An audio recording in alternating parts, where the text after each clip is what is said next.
Assalamualaikum warahmatullahi wabarakatuh. Qala musannifu rahimallahu ta'ala wa nafa'ana bihi wa bi'ulumihi fid dharain. Amin. Alhamdulillah kita bertemu kembali. Monggo kita lanjutkan ngaji kitab Nasha'ihul Ibad.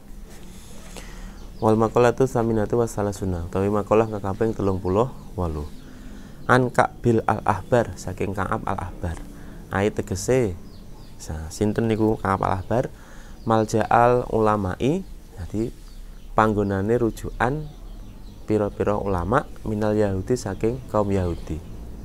Jadi Ka'ab al-Ahbar ini tempat rujukan bagi ulama-ulama kaum Yahudi.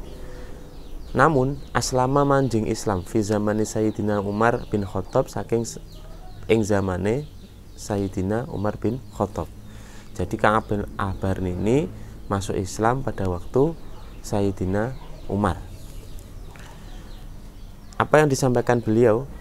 Al-husnu tawi benteng lil mukminina kaduwe wong kang mukmin minasyaiton saking seton iku salasun ana telu. Minal kisoli saking pira-pira pakerti. Ayat tegese alati kang tamna nyegah apa alati al mukminina ing wong kang mukmin wa tahfaduhum lan ngreksa ing mukmin minasyaiton saking setan. Salasun utawi telu wal khisnu utawi benteng huwa yohisen atau benteng iku al makanan panggonan al murtafi'u kang dhuwur alladzi kang yamna nyegah al adwa ing musuh. Jadi benteng itu adalah panggonan tempat yang tinggi yang bisa mencegah dari musuh. Wal khisnu utawi benteng iku aidon halimalih iku asilahu gaman kama kaya keterangan fil asasi ing dalam kitab asas. Jadi benteng itu juga nama lain dari senjata. Jadi menurut Ka'ab al-Ahbar, benteng bagi orang Islam itu ada 3, atau benteng orang mukmin agar terlepas dari setan itu ada 3. Lalu benteng itu apa? Benteng adalah tempat yang tinggi yang dapat mencegah dari musuh. Selain itu, benteng juga dapat diartikan sebagai senjata seperti keterangan yang ada dalam kitab asas. Apa saja 3 benteng bagi mukmin dari setan? Yang pertama, al-masjidu utawi masjid iku al-khisnu benteng li annahu krana setuhune masjid iku mahallul dzakirin panggonane wong kang zikir wal malaikati lan para malaikat. Jadi benteng yang pertama bagi orang mukmin adalah masjid. Karena masjid adalah tempat orang berzikir dan tempat bagi para malaikat. Yang kedua, wal dzikrullahi lan zikir maring Allah iku al khisnu benteng. La siyama apa maneh la haula wala quwata illa billah. Yang kedua adalah zikir kepada Allah. Zikir kepada Allah itu juga benteng, apalagi zikir la haula wala quwata illa billah. Tidak ada daya dan tidak ada kekuatan selain dari Allah. Fa inna syaitana mongko setune setan iku yang qabidu ciut atine. Ai tegese yahtafi ndelik wa yatakharu lan mundur.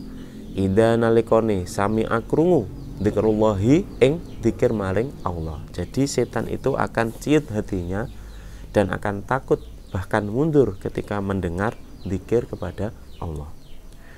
Yang ketiga, wa qiraatul Qur'ani lan maca Qur'an iku al-khisnu tawi benteng.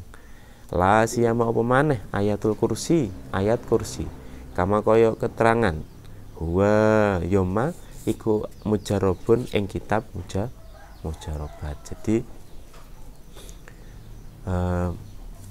makalah ke-38 ini menjelaskan bahwa ada 3 benteng bagi orang mukmin, di mana ini disampaikan oleh Imam Ka'ab al-Ahbar yang dulunya adalah seorang ahli yang menjadi rujukan bagi kaum Yahudi.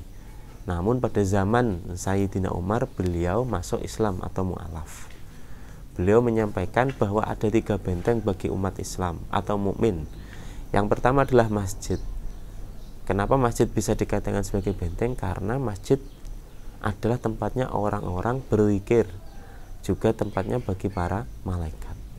Yang kedua, benteng yang kedua adalah zikrullah, zikir kepada Allah atau mengingat Allah. Terlebih lagi adalah ucapan la haula wala quwata illa billah, tidak ada daya dan tidak ada kekuatan kecuali dari Allah. Nah, sesungguhnya setan itu takut bahkan mundur ketika mendengar zikir kepada Allah. Yang ketiga, benteng bagi mukmin adalah membaca Al-Quran. Terlebih lagi khususnya ayat kursi. Tentu benteng bagi mukmin ini cocok sekali bagi kita. Sekarang ini di mana-mana sudah banyak masjid, banyak musola dan lain-lain, atau tempat beribadah itu sangat banyak. Artinya benteng bagi orang mukmin itu sangat banyak. Tinggal kita mau memanfaatkan bentengnya atau tidak. Terus zikir kepada Allah itu juga kita telah diberikan ketenangan. Artinya meskipun sekarang Indonesia itu segala bergejolak, tapi kita masih dapat untuk berzikir kepada Allah dengan nyaman, tidak seperti pada waktu penjajahan dahulu. Terus qiraatul Quran, berbeda dengan zaman dahulu yang sulit mendapatkan Al-Quran, akses kepada Al-Quran itu sulit, ataupun ilmu mempelajari Al-Quran itu juga sulit. Kalau sekarang rasanya di mana-mana sudah banyak tempat mengaji, tempat pendidikan Al-Quran, TPA bagi anak-anak, ataupun tempat-tempat mengaji bagi orang tua yang ingin belajar tentang Al-Quran. Rasanya juga sangat banyak. Jadi tidak ada alasan bagi kita sebagai mukmin untuk tidak membentengi diri kita dari setan dengan 3 perkara yang disampaikan oleh Imam Ka'ab Al-Ahbar, yaitu masjid, berzikir kepada Allah, dan membaca Al-Quran. Mungkin itu untuk makalah ke-38. Semoga bermanfaat bagi kita semua. Intaha wallahu a'lam bishawab. Al-Fatihah.